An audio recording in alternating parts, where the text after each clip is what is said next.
سبحان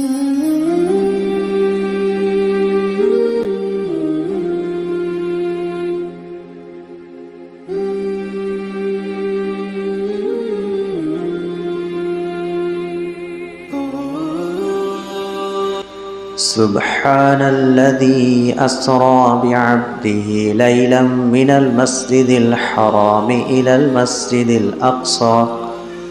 المسجد الأقصى الذي باركنا حوله لنريه من آياتنا إنه هو السميع البصير وآتينا موسى الكتاب وجعلناه هدى لبني إسرائيل ألا تتخذوا من دوني وكيلا۔ پارے 15 کی پہلی 2 آیتوں کی تلاوت کی گئی۔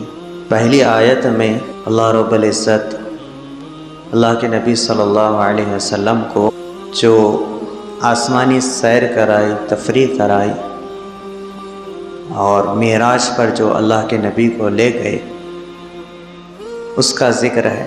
آپ علیہ السلام طائف کے سفر سے لوٹنے کے بعد غمزدہ تھے اور اللہ نے چاہا کہ آسمانوں کی سیر کرا کر اللہ کے نبی صلی اللہ علیہ وسلم کو خوشحالی اور تسلی اور آپ صلی اللہ علیہ وسلم کے غم کو ہلکا کریں، اور آپ علیہ السلام کو اور آپ کے ذریعے سے پوری امت کو ایک تحفہ دینا تھا، ایک گفٹ دینا تھا نماز کی شکل میں۔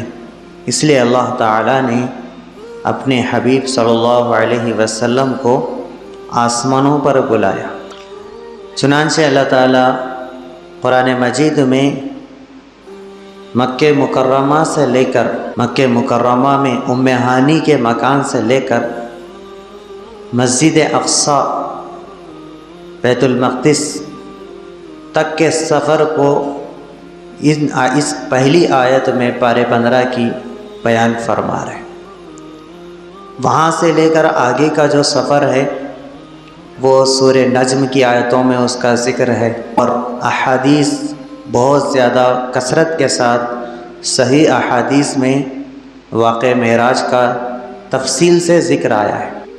اللہ تعالیٰ اللہ کے نبی صلی اللہ علیہ وسلم کو جو راتوں رات یہ سیر آپ نے کرائی، اس کے لیے اللہ تعالیٰ ایک ایسے لفظ کا انتخاب کر رہے ہیں جو لفظ تعجب پر دلالت کرتا ہے، یعنی رات کے کچھ حصے میں اتنا لمبا سفر اور ساری چیزوں کا مشاہدہ اور کئی جگہوں پر نمازوں کا پڑھنا اور اللہ سے ہم کلامی اور اتنی بلند مقام پر جانا، اللہ تعالیٰ کا دیدار، عرش، صریف الاقلام، سدرۃ المنتہا تک کا سفر، کم وقت میں اتنا لمبا سفر، یہ تعجب کی بات ہے انسانوں کے لیے، مخلوقات کے لیے۔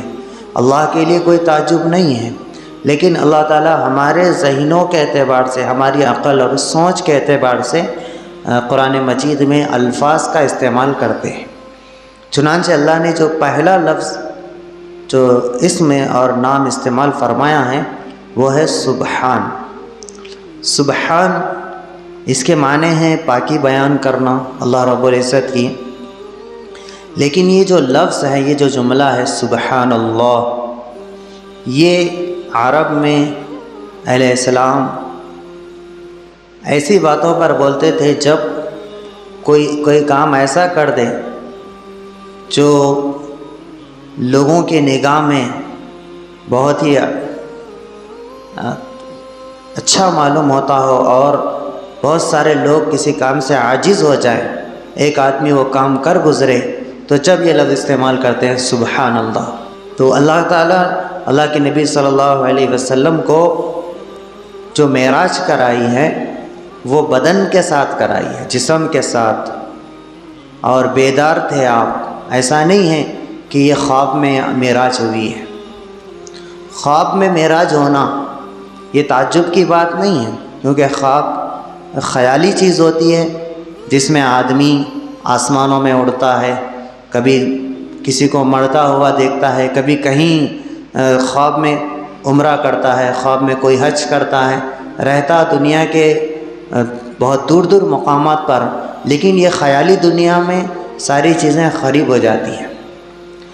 اللہ کے نبی صلی اللہ علیہ وسلم کو جو معراج ہوئی وہ خواب کی بھی معراجیں ہوئی، لیکن یہ جو جس معراج کا کثرت سے ذکر آیا ہے، یہاں جو ذکر ہے یہ آپ بیدارگی کی حالت میں ہوا، آپ کو جگایا گیا۔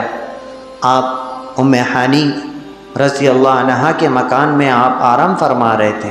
ام ہانی یہ حضرت علی رضی اللہ عنہ کی بہن ہے، تو آپ صلی اللہ علیہ وسلم کی بھی یہ چچیری بہن ہوئی۔ رات میں آرام فرما رہے تھے 27 رجب کی جو کل گزری، اور بھی مختلف روایات ہیں تاریخ کے سلسلے میں، تو حضرت جبرائیل علیہ السلام آسمان پر سے اترے اور ڈائریکٹ ام ہانی کے چھت کو چاک کیا اور اس کو پھاڑا، اور چھت سے اندر داخل ہوئے۔ داخل ہونے کے بعد اللہ کے نبی صلی اللہ علیہ وسلم کو جگا کر وہاں سے آپ کو حتیم کعبہ میں لے گئے۔ وہاں پھر آپ آرام فرمائیں، تو پھر انہیں جگایا گیا۔ پھر وہاں سے آپ کو حضرت جبرائیل علیہ السلام چاہے زمزم کے کنویں کے پاس لے گئے۔ آپ جنت سے ایک تشت لائے تھے، تھال لائے تھے جو سونے کا بنا ہوا تھا، جو ایمان اور حکمت سے پر تھا۔ آپ کے قلب اتھر آپ کے دل کو حضرت جبرائیل علیہ السلام پہلے تو آپ کا سینہ چاک کیے اور آپ کا قلب اتھر نکال کر اس تھال میں رکھے، تاکہ وہ دل میں وہ جو تھال میں پہلے سے ایمان اور حکمتیں ہیں وہ دل میں آ جائے، دل ان چیزوں سے منور ہو جائے۔ پھر آپ کے قلب اتھر کو زمزم کے پانی سے دھویا گیا۔ دھونے کے بعد پھر سے جہاں دل کی جگہ وہاں رکھ کر پھر اس کو حضرت جبرائیل علیہ السلام اپنے پروں کے ذریعے، گویا آپ کا یہ آپریشن ہو رہا ہے، آپ اس طرح آپ کے سینے مبارک کی جلد اور چمڑی ہو گئی، گویا کہ وہاں پر کاٹا ہی نہیں گیا تھا، وہاں کچھ ہوا ہی نہیں۔ یہ حضرت جبرائیل علیہ السلام کی برکت اور اللہ تعالیٰ کی طرف سے۔ چنانچہ سفر کا آغاز ہوتا ہے، براق پر بٹھایا جاتا ہے، جس کی تیز رفتاری تا حد نگاہ جب ایک انسان کھلے میدان میں جتنی دور دیکھ سکتا ہے وہاں تک اس کا ایک قدم ہوتا ہے، ایسی رفتار کے ساتھ وہ براق آپ علیہ السلام کو اور حضرت جبرائیل علیہ السلام کو لے کر سواری کا آغاز ہوتا ہے۔ راستے میں چند مقدس مقامات آتے ہیں، وہاں پر اللہ کے نبی صلی اللہ علیہ وسلم کو حضرت جبرائیل علیہ السلام اترنے کی پیشکش کرتے ہیں، تو آپ اترتے ہیں، وہاں دوگانہ نماز ادا کرتے ہیں۔ پہلی جو منزل ہے، پہلا جو اسٹاپ ہے وہ ہے مدینہ۔ مدینے میں آپ کو اتارا جاتا ہے اور عرض کیا جاتا ہے آپ کے سامنے کہ یہ وہ جگہ ہے جہاں آپ ہجرت کر کے یہاں تشریف لائیں گے، لہٰذا یہاں دوگانہ نماز ادا کرو۔ پھر اس کے بعد آپ علیہ السلام کا سفر جاری رہتا ہے۔ پھر مدین جو حضرت شعیب علیہ السلام کا شہر ہے، وہ مقدس جگہ جہاں حضرت شعیب علیہ السلام رہتے تھے، وہاں آپ کو اتارا جاتا ہے۔ اتارنے کے بعد وہاں بھی 2 رکعت ادا کرنے کی پیشکش کی جاتی ہے، تو آپ علیہ السلام وہاں دوگانہ ادا کرتے ہیں۔ پھر سفر جاری رہتا ہے۔ پھر اس کے بعد حضرت موسیٰ علیہ السلام جس پہاڑ پر، جس کو کوہ طور کہتے ہیں، جہاں وہ اللہ سے بات کرتے تھے اور توریت لے کر وہاں سے آئے تھے، 40 دن آپ نے وہاں اعتکاف کیا تھا۔ وہ مقدس وادی ہے، بالواد المقدس طویٰ۔ قرآن مجید میں بھی اس وادی کو مقدس فرمایا گیا، چنانچہ آپ کو حکم ہوتا ہے کہ وہاں دوگانہ ادا کریں۔ چنانچہ آپ دوگانہ نماز وہاں ادا کرتے ہیں۔ پھر آگے سفر جاری رہتا ہے۔ پھر سفر آگے جانے کے بعد پھر ایک اسٹاپ آتا ہے، پھر ایک منزل آتی ہے، وہ منزل ہے بیت اللحم۔ بیت اللحم وہ جگہ ہے جہاں حضرت مریم علیہ السلام اپنی ولادت کے وقت بیٹھی ہوئی تھی کھجور کھاتے ہوئے اور نہر کا پانی پیتے ہوئے، جہاں حضرت عیسیٰ علیہ السلام تولد ہوئے، پیدا ہوئے، وہ مقدس جگہ سمجھی جاتی ہے۔ پھر وہاں دوگانا آپ علیہ السلام کو ادا کرنے کی پیشکش کی جاتی ہے، آپ وہاں دوگانا ادا کرتے ہیں۔ پھر آپ علیہ السلام کا سفر جاری رہتا ہے۔ آخر منزل دنیاوی سفر کی وہ ہے مسجد اقصی آ جاتی ہے۔ اس کے بعد براق پر سے آپ کو اتارا جاتا ہے اور براق کو وہاں ایک ستون سے باندھ دیا جاتا ہے۔ جیسے آپ علیہ السلام وہاں تشریف فرما ہوتے ہیں، وہاں اذان ہو چکی ہوتی ہے، اقامت ہو چکی ہوتی ہے اور تمام انبیاء سب وسطی کھڑے ہوتے ہیں۔ آپ صرف امام کا انتظار رہتا ہے۔ جیسے آپ آتے ہیں تو آپ کو 2 رکعت وہاں پڑھانے کے لیے، امامت کے لیے آگے کیا جاتا ہے۔ آپ علیہ السلام وہاں دوگانا ادا کرتے ہیں۔ 2 رکعت کے تمام انبیاء سے ملاقات ہوتی ہے، ان سے بات چیت ہوتی ہے۔ پھر اس کے بعد 2 رکعت ادا کرنے کے بعد آپ علیہ السلام امام الانبیاء کا لقب لیتے ہوئے اپنے سفر کو آگے جاری رکھتے ہیں۔ قرآن پہلی آیت میں تو اتنا ہی بیان ہے۔ آگے کا جو سفر ہے زمین سے لے کے آسمانوں کا، وہ سورہ نجم میں اور احادیث میں۔ وہ سفر کے لیے سیڑھی لگائی جاتی ہے اور سیڑھی پر آپ علیہ السلام، حضرت جبریل علیہ السلام چڑھتے ہیں۔ کچھ ہی لمحوں میں پہلا آسمان آ جاتا ہے۔ فرشتہ وہاں داروغہ مقرر ہوتا ہے، آپ کے آنے کی اطلاع دی جاتی ہے اور اسے بتایا جاتا ہے کہ آپ کو یہاں آنے کے لیے آپ کو بلایا گیا ہے، لہٰذا وہ دروازہ کھولتا ہے۔ جیسے ہی دروازہ کھولتا ہے تو وہاں حضرت آدم علیہ السلام کھڑے ہوئے ہوتے ہیں۔ جیسے آپ اندر داخل ہوتے ہیں تو آپ علیہ السلام کا حضرت آدم علیہ السلام استقبال کرتے ہیں۔ مرحبا بابن الصالح والنبی الصالح، میرے نیک بیٹے کی آمد ہو، میرے نیک نبی کی آمد ہو، اس طرح آپ استقبال کرتے ہیں۔ پھر سفر آگے جاری رہتا ہے۔ دوسرا آسمان آ جاتا ہے تو دوسرے آسمان پر حضرت عیسیٰ اور حضرت یحییٰ علیہ السلام آپ کا استقبال کرتے ہیں۔ مرحبا باخی الصالح، مرحبا بن نبی صالح، نیک بھائی کی آمد ہو، نیک بھائی کی خوش آمدید ہو، نیک نبی کی خوش آمد ہو۔ پھر سفر آگے چلتا ہے۔ پھر جب تیسرا آسمان آتا ہے تو تیسرے آسمان پر حضرت یوسف علیہ السلام ہوتے ہیں، وہاں وہ ان کا وہاں استقبال کرتے ہیں انہی جملوں سے، مرحبا باخی الصالح، مرحبا بالنبی الصالح، نیک بھائی کی آمد ہو، نیک نبی کی آمد ہو۔ پھر وہ ان سے ملاقات کے بعد پھر آگے سفر جاری رہتا ہے۔ پھر اس کے بعد حضرت ادریس علیہ السلام وہاں 4تھے آسمان پر رہتے ہیں، وہ آپ علیہ السلام کا وہ بھی استقبال کرتے ہیں، وہ بھی انہی طرح کلمات ادا کرتے ہیں۔ پھر اس کے بعد 5ویں آسمان پر حضرت ہارون علیہ السلام، جو حضرت موسیٰ علیہ السلام کے بھائی ہیں، نبی بھی ہیں، آپ کا استقبال کرتے ہیں۔ 5واں آسمان ختم۔ پھر اس کے بعد 6ٹھے آسمان پر حضرت موسیٰ علیہ السلام ہوتے ہیں، جو آپ علیہ السلام کا اسی پچھلے انبیاء کی طرح پرتپاک آپ کا استقبال کرتے ہیں۔ 6ٹھے آسمان کے بعد 7ویں آسمان پر حضرت ابراہیم علیہ السلام ہوتے ہیں، جو آپ کے گویا باپ ہیں، آپ کے بیٹے حضرت اسماعیل علیہ السلام کی نسل سے آپ ہیں، تو وہ استقبال کرتے ہیں، مرحبا بابن الصالح والنبی الصالح، میرے نیک بیٹے کی آمد ہو، میرے نیک نبی کی آمد ہو۔ اب یہ استقبال ہو گیا، ملاقات ہو گئی، پھر سفر آگے جاری رہتا ہے۔ پھر سدرۃ المنتہا، وہاں پر حضرت جبرائیل علیہ السلام عرض کرتے ہیں کہ میں اب اس سدرۃ المنتہا سے آگے نہیں بڑھ سکتا، کیونکہ میں اگر آگے بڑھوں گا تو اللہ کی جو نور کی تجلیات ہے وہ میرے پروں کو جلا دیں گے۔ منتہا کہتے ہیں نیچے والے فرشتے اعمال لے جا کر وہیں تک جا سکتے ہیں، اور اوپر والے فرشتے احکامات لے کر وہاں تک آ سکتے ہیں۔ اوپر والے فرشتے نیچے نہیں، اس منتہا سے نیچے نہیں آ سکتے، اور نیچے والے فرشتے منتہا سے آگے نہیں جا سکتے۔ اس کو منتہا کہتے ہیں، اینڈ کہتے ہیں، جہاں تک اس کے بعد منع ہے۔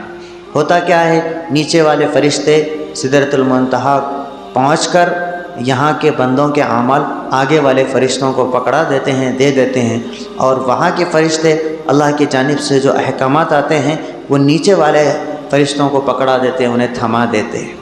اس طرح یہ سلسلہ جاری رہتا ہے۔ تو اللہ کے نبی صلی اللہ علیہ وسلم کو حضرت جبریل علیہ السلام نے فرمایا کہ آپ آگے جائیے، تنہا آگے بڑھیے۔ جب آگے بڑھتے ہیں آپ تو ایک مقام آتا ہے جس کو صریف الاقلام کہتے ہیں، جس کے معنی ہیں قلموں کی، پین قلم کی سرسراہٹ۔ جب قلم سے ہم لکھتے ہیں تیز تیز تو پیپر پر، کاغذ پر ایک قسم کی آواز پیدا ہوتی ہیں، وہ آوازیں آپ نے سنی۔ تو وہ آوازیں وہ تھیں جن قلموں سے تقدیریں لکھی جاتی ہیں، احکامات لکھے جاتے ہیں، وہ قلموں کی آواز آ رہی تھی۔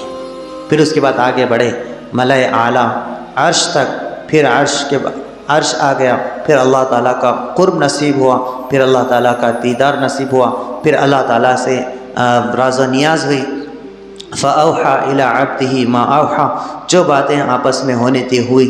بالخصوص جن چیزوں کا احادیث میں ذکر آیا ہے وہ ہے کہ حضرت حضور اکرم صلی اللہ علیہ وسلم عبادات کا تحفہ اللہ تعالیٰ کے لیے پیش کیا۔ آپ نے فرمایا التحیات للہ والصلوات والطیبات، جب عبادات اللہ کے لیے پیش کیے تو اللہ تعالیٰ اس کے بدلے میں ایک انعام، ایک گفٹ اور ایک دعا اللہ تعالیٰ دیتے ہیں۔ ایک دعا وہ جو ہے جو ہم التحیات میں پڑھتے ہیں، اللہ تعالیٰ فرماتے ہیں السلام علیکہ ایہا النبی ورحمۃ اللہ وبرکاتہ۔ آپ یہ دعا، یہ اللہ تعالیٰ سلامتی آپ کو دیتے ہیں، اس سلامتی کے ان کلمات کے ذریعے۔ پھر اس کے بعد اللہ تعالیٰ ایک انعام دیتے ہیں، گفٹ دیتے ہیں، جو نماز کی شکل میں وہ انعام ہوتا ہے، نماز اللہ تعالیٰ دیتے ہیں۔ نماز کا تحفہ لے کر حضرت حضور اکرم صلی اللہ علیہ وسلم اب نیچے اتر رہے ہیں، تو جب حضرت موسیٰ علیہ السلام کے پاس آتے ہیں چھٹے آسمان پر، تو حضرت موسیٰ علیہ السلام آپ سے پوچھتے ہیں کہ کیا انعام ملا، کیا گفٹ ملا، کیا تحفہ ملا؟ تو آپ کے پوچھنے پر آپ فرماتے ہیں کہ 50 نمازیں مجھے ملی ہیں۔ تو وہ حضرت موسیٰ علیہ السلام آپ سے عرض کرتے ہیں کہ دیکھو میں لوگوں کو آزما چکا ہوں، میں تجربے کار ہوں، آپ کی امت 50 نمازیں نہیں پڑھ سکتی، لہٰذا جاؤ اور کم کرو۔ چاہتے ہیں تو 5 نمازیں کم ہوتی ہیں، پھر دوبارہ بھیجتے ہیں حضرت موسیٰ علیہ السلام، اسی طرح بھیجتے جاتے 5 نمازیں آخر میں رک جاتی ہیں۔ اس کے بعد پھر بھی حضرت موسیٰ علیہ السلام آپ سے عرض کرتے ہیں کہ 5 بھی نہیں پڑھ سکتے، لہٰذا اور کم کراؤ۔ تو آپ علیہ السلام فرماتے ہیں کہ اب 5 نمازیں رہنے کے بعد دوبارہ کم کرانے کے لیے جانے میں مجھے شرم محسوس ہوتی ہے، لہٰذا مجھے میری امت سے یہ امید ہے کہ یہ 5 نمازیں میری امت پڑھے گی۔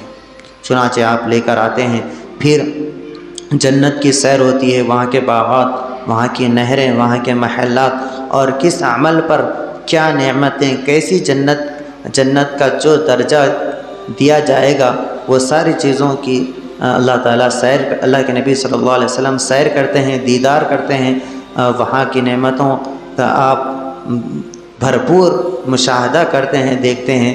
پھر جہنم کا مشاہدہ ہوتا ہے، آپ کو بتلایا جاتا ہے کہ فلاں بندے کو فلاں گناہ کی وجہ سے عذاب ہو رہا ہے، فلاں عذاب فلاں بندے کی فلاں گناہ کی وجہ سے ہو رہا ہے۔ آپ علیہ السلام پوچھتے ہیں، آپ دیکھتے ہیں کہ بہت سارے انسان ایسے ہیں جن کے ناخن تانبے کے ہیں، وہ ناخنوں سے اپنے چہرے کو اور اپنے سینوں کو چھیل رہے ہیں۔ تو آپ حضرت جبرائیل سے پوچھتے ہیں کہ یہ کس گناہ کی وجہ سے انہیں عذاب دیا جا رہا ہے؟ تو فرماتے ہیں کہ یہ غیبت کرتے تھے، یہ اپنے مردار بھائی کا گوشت کھاتے تھے۔ حدیث پاک میں آتا ہے کہ غیبت کرنا اپنے مردار بھائی کا گوشت کھانے کے برابر ہے۔ کوئی بندہ ایسا نہیں ہے جو اپنے مردار بھائی کا گوشت کھائے۔ تو پھر زندگی میں کیوں کھا رہا ہے؟ زندگی میں کھانا، مردار غیبت کرنا اور مردار بھائی کا گوشت کھانا، یہ دو برابر ہے، لہٰذا آپ کو بتلایا جاتا ہے۔ آپ دیکھتے ہیں کہ بہت سارے بندے ایسے ہیں کہ جن کے پیٹ بہت بڑے بڑے ہیں، گویا ایک کمرہ ہے، کمرے کی طرح پیٹ ہے، اور وہ چمڑی میں سے ایک دم صاف آئینے کی طرح اندر کا نظر آ رہا ہے، تو اندر کیا ہے؟ بہت سارے سانپ ہیں جو اندر سے ڈھس رہے ہیں۔ تو حضور اکرم صلی اللہ علیہ وسلم پوچھتے ہیں کہ کس گناہ کی پاداش میں، کس وجہ سے انہیں یہ سزا میں مبتلا کیا گیا؟ تو حضرت جبرائیل علیہ السلام بتلاتے ہیں کہ یہ سود خور ہے، یہ سود کھانے والے ہیں، اس وجہ سے انہیں یہ عذاب دیا جا رہا ہے۔ سر کچلا جاتا ہے، پتھر لڑک کر سر کچل کر جاتا ہے، پھر وہ پتھر آتا ہے، جب قریب آ جاتا ہے تو جب تک سر صحیح ہو جاتا ہے، تو بتلایا گیا کہ یہ نماز میں سستی کرنے والے ہیں۔ اور بدکار مرد، بدکار عورتیں تنور میں ہیں جس میں روٹی سیکی جاتی ہے، نان کی روٹی، تو وہ آگ میں جل رہے ہیں، باہر نکل نہیں پا رہے ہیں، تو آپ پوچھا جاتا ہے، آپ صلی اللہ علیہ وسلم پوچھتے ہیں کہ کس گناہ کی وجہ سے یہ تنور کی آگ میں جل رہے ہیں؟ تو بتلایا جاتا ہے کہ ان کے بدن پر لباس بھی نہیں ہوتا ہے، بتلایا جاتا ہے کہ یہ بدکار لوگ ہیں، یہ زناکار ہیں، اس وجہ سے انہیں عذاب دیا جا رہا ہے۔ اور بھی عذابات اللہ کے نبی صلی اللہ علیہ وسلم کو بتلائے جاتے ہیں۔ پھر آپ وہاں سے آتے ہیں، مسجد اقصیٰ کے پاس اترتے ہیں، اور اس کے بعد وہ براق جو باندھا گیا تھا اس کو کھولا جاتا ہے، پھر آپ براق پر سوار ہوتے ہیں، پھر اس کے بعد مکہ کی طرف سفر ہوتا ہے، وہاں سے مکہ پھر سے ام ہانی کے مکان پر آتے ہیں۔ حضرت حضور اکرم صلی اللہ علیہ وسلم قصہ یہ ام ہانی سے بیان کرتے ہیں، تو ام ہانی آپ کو منع کرتی ہیں کہ آپ یہ قصے کو کسی کو مت بیان کیجئے، اس لیے کہ لوگ آپ کی تکذیب کریں گے، آپ کو جھٹلائیں گے کہ اتنے کم وقفے میں زمینی سفر، آسمانی سفر اور اتنے عجائبات کا دیکھنا یہ ممکن نہیں ہے، آپ کو لوگ جھٹلائیں گے۔ لیکن اللہ تعالیٰ کی طرف سے حکم ہوتا ہے کہ واقعہ بیان کرنا ہے، تو آپ علیہ السلام واقعے کو بیان کرتے ہیں۔ تو سب سے پہلے واقعے کی تصدیق کرنے والے وہ حضرت ابوبکر صدیق رضی اللہ عنہ ہوتے ہیں۔ جب آپ اس واقعے کی تصدیق کیے تو فوراً آپ کو لقب ملا صدیق کا، کہ یہ سچے ہیں، یہ اللہ کے نبی صلی اللہ علیہ وسلم کی بات کو، چاہے وہ بات آدمی کی عقل اور سمجھ اور فہم میں آئے یا نہ آئے، بغیر کسی سوچ و بچار کے بیچوں چرا ماننے والے جو تھے وہ حضرت ابوبکر صدیق رضی اللہ عنہ تھے۔ مشرکین مکہ اعتراض کرتے تھے، مذاق اڑاتے تھے کہ ایسا بھی ہو سکتا ہے کیا، یہ بہکی باتیں ہو رہی ہیں وغیرہ وغیرہ۔ چنانچہ آپ کا امتحان بھی لیتے تھے، آپ سے پوچھتے تھے کہ اچھا بتاؤ تم نے فلسطین میں کیا دیکھا، تم وہاں ملک شام میں کیا دیکھا، تم وہاں کے راستے کی فلاں چیزیں بتاؤ۔ تو اللہ تعالیٰ کی کرنی یہ ہوئی، یہ معجزہ ظاہر ہوا کہ اللہ تعالیٰ ایک دیوار پر جو سوال وہ کرتے تھے وہ جواب اللہ تعالیٰ کی طرف سے دیوار پر نقش ہو جاتا تھا، وہ صرف حضور کو نظر آتا تھا۔ آپ علیہ السلام دیوار پر پڑھتے اور ان کا جواب دیتے، لیکن وہ پھر ہٹ عمری پر آتے اور مذاق اڑا کر وہاں سے چلے جاتے۔ تو اللہ کے نبی صلی اللہ علیہ وسلم پھر اپنی امت کو وہاں سے جو تحفہ لے کر آئے نماز کی شکل میں، وہ تحفہ اپنی امت کو پیش کرتے ہیں کہ یہ دیکھو تحفہ ہے جس سے اللہ کا قرب حاصل ہوتا ہے، جس سے دنیا کی کامیابی حاصل ہوتی ہے، جس سے آخرت کی کامیابی حاصل ہوتی ہے۔ یہ گویا اللہ سے لینے کا ذریعہ ہے، دونوں کامیابیوں کو حاصل کرنے کا یہ ذریعہ ہے۔ جیسے ایک دکان میں کوئی چیز رکھی ہوئی ہے، تالا ڈالا ہوا ہے، تو آدمی چابی لے کر جاتا ہے، کیونکہ چابی دکان میں یا گھر میں گودام میں جو چیزیں رکھی ہوئی وہ لینے کا ذریعہ ہے۔ اسی وجہ سے حدیث پاک میں نماز کو مفتاح الصلاۃ فرمایا، یہ مفتاح الجنت الصلاۃ، کہ نماز جنت کی کنجی ہے، چابی ہے فرمایا۔ تو تمام مسلمانوں کے لیے یہ اس واقعے سے یہ پیغام ہے، یہ عبرت ہے کہ یہ جو تحفہ ملا ہے یہ بہت اعلیٰ اور عرفہ ہے، یہی وجہ ہے اس کو اعلیٰ اور عرفہ جگہ بلا کر عطا کیا گیا ہے۔ تو لہٰذا اللہ تعالیٰ، اللہ کے نبی صلی اللہ علیہ وسلم کی جو امید تھی کہ میری امت 5 نمازیں پڑھے گی، وہ امید کو ہم پورا کرنا ایک سچے عاشق اور سچے امتی اور سچے حضور اکرم صلی اللہ علیہ وسلم کے پیروکار ہونے کی دلیل ہے۔ سبحان الذی اسری بعبدہ لیلا من المسجد الحرام الی المسجد الاقصی، پاک ہے وہ ذات جس نے راتوں رات اپنے بندے کو رات کے کچھ حصے میں مسجد حرام سے مسجد اقصی تک لے گئی، الذی بارکنا حولہ، جس کے اطراف میں ہم نے برکتیں رکھی ہیں۔ مسجد اقصی کے اطراف یعنی ملک شام میں دو قسم کی برکتیں ہیں۔ ایک برکت تو یہ ہے کہ وہ انبیاء کا مدفن ہے، وہاں پر ہزاروں کی تعداد میں انبیاء مدفون ہیں، دفن ہیں، اس اعتبار سے وہ زمین مقدس ہے۔ اور دوسرے اعتبار سے مادی اعتبار سے یعنی زمین کے زرخیز ہونے کے اعتبار سے، پیداوار کے اچھے ہونے کے اعتبار سے، باغات کی کثرت کے اعتبار سے، نہروں کی، آبشاروں کی، چشموں کی کثرت کے اعتبار سے، دنیاوی اعتبار سے، مادی اعتبار سے بھی وہاں برکتیں ہیں۔ لہٰذا وہ مسجد اقصی ملک شام روحانی اور مادی برکتوں کا، نعمتوں کا وہ منبع اور مرکز ہے۔ تو وہ نعمتیں ہم تمہیں دکھلائیں، لِنُرِیَہُ مِنْ آیاتنا، تاکہ ہم وہ نعمتیں تمہیں دکھائیں۔ اللہ تعالیٰ سننے والے اور جاننے والے ہیں۔ دوسری آیت میں اللہ تعالیٰ اسراء کے بیان کے بعد، واقعے کے بعد، ڈائریکٹ موسیٰ علیہ السلام کا قصہ ذکر فرماتے ہیں، کیونکہ موسیٰ علیہ السلام کو اور مسجد اقصی سے تعلق ہے، کیونکہ وہاں جو آباد ہیں لوگ وہ بنی اسرائیل، وہاں حضرت موسیٰ علیہ السلام کو ماننے والوں میں حضرت بنی اسرائیل میں سے ہی مسجد اقصی کی تعمیر کرنے والے ہیں حضرت سلیمان علیہ السلام، یہ بنی اسرائیلی نبی ہیں۔ لہٰذا اس واقعے کے بعد مسجد اقصی کا ذکر آیا، تو اس مناسبت سے حضرت موسیٰ علیہ السلام کا ذکر آیا کہ ہم نے موسیٰ علیہ السلام کو کتاب یعنی توریت دی، اور اس کو بنی اسرائیل کی ہدایت کا ہم نے ذریعہ بنایا کہ وہ لوگ اللہ کے علاوہ کسی کو کارساز نہ بنائیں، صرف اللہ کو ہی کارساز سمجھیں، اور توریت میں جو احکامات آئیں اس پر عمل کریں تاکہ دنیا اور آخرت میں کامیاب ہو جائیں۔ ان کے لیے یہ نصیحت کی گئی تھی۔ ہمارے لیے یہ نصیحت ہے کہ ہمارے لیے قرآن مجید ہدایت کا ذریعہ ہے، لہٰذا ہر مسلمان کو قرآن مجید پڑھنا، سننا، سمجھنا، اور خود سے پڑھنا اور خود سے سننا اور اس کے معنی اور مفاہیم کو سمجھنا بے حد ضروری ہے، کیونکہ بہت سارے مقامات قرآن مجید میں ایسے ہیں جس میں اللہ تعالیٰ بندوں سے، انسانوں سے ڈائریکٹ مخاطب ہو رہے ہیں، اے انسانوں۔ بہت کم مقامات ایسے ہیں جس میں اللہ تعالیٰ ڈائریکٹ اللہ کے نبی سے مخاطب ہو رہے ہیں۔ تمام آیتیں اللہ کے نبی پر نازل ہوئی، لیکن اللہ خطاب کا جو صیغہ، جو لفظ استعمال کر رہے ہیں، اے انسانوں، اے انسانوں، تو انسانوں کو اس کی طرف متوجہ ہونے کی ضرورت ہے کہ میرا رب میرا اسم، میرا نام لے کر میری جو حیثیت ہے اس ویسے الفاظ استعمال کرتے ہوئے اللہ مجھے کیا پیغام دینا چاہتے ہیں۔ یہ تبھی حاصل ہوگا جب ہم قرآن مجید کو سمجھ کر اور غور سے پڑھیں گے، تو اس کی تمام برکات ہم سب حاصل کرنے والے بنیں گے، اور اس کے احکامات پر چل کر ہم اس سے بھرپور فائدہ اٹھانے والے بنیں گے، اور ہدایت ہم سب کو حاصل ہوگی۔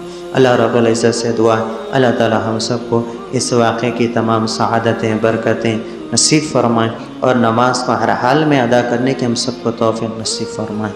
وآخر دعوانا الحمد للہ رب العالمین۔ سبحان اللہ وبحمدہ، سبحانک اللہم وبحمدک، ونشہد ان لا الہ الا انت، ونستغفرک ونتوب الیک۔ سبحان ربک رب العزۃ عما یصفون، وسلام علی المرسلین، والحمد للہ رب العالمین۔